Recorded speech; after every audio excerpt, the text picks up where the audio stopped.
In 1964, a 17-year-old named Randy Gardner stayed awake for 11 days as a science experiment. But that's not the record we're breaking today.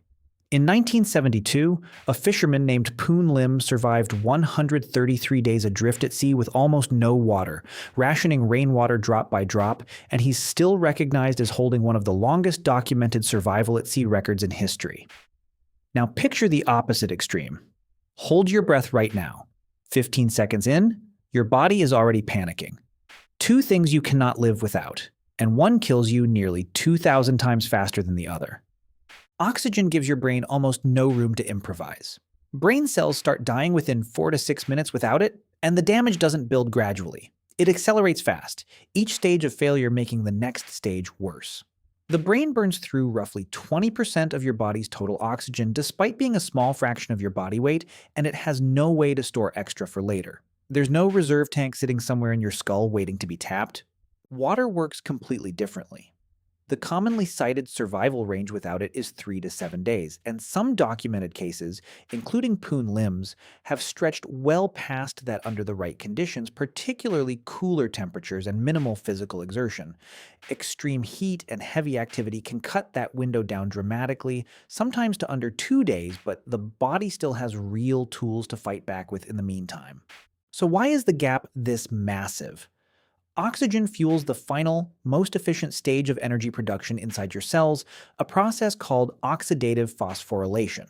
Cut it off, and cells can only limp along on a weak backup process that produces a fraction of the normal energy output, nowhere near enough to power the brain's enormous demands for more than a few minutes.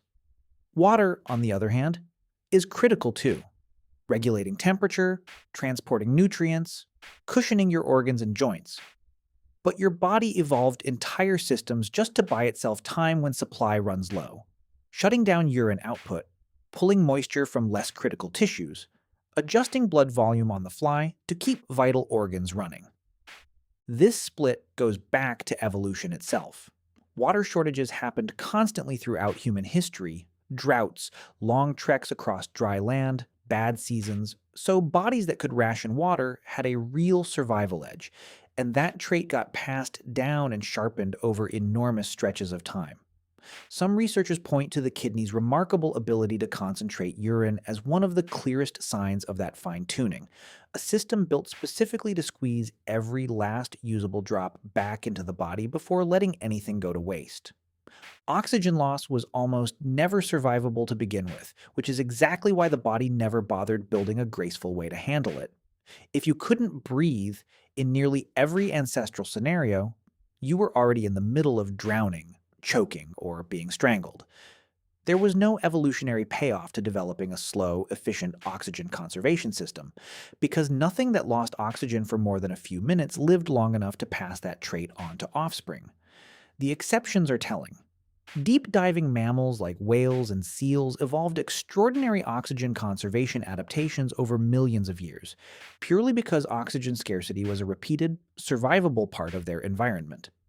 Humans on land never had that same pressure, which is part of why our tolerance stayed so limited. And the brain doesn't fail evenly once oxygen is gone.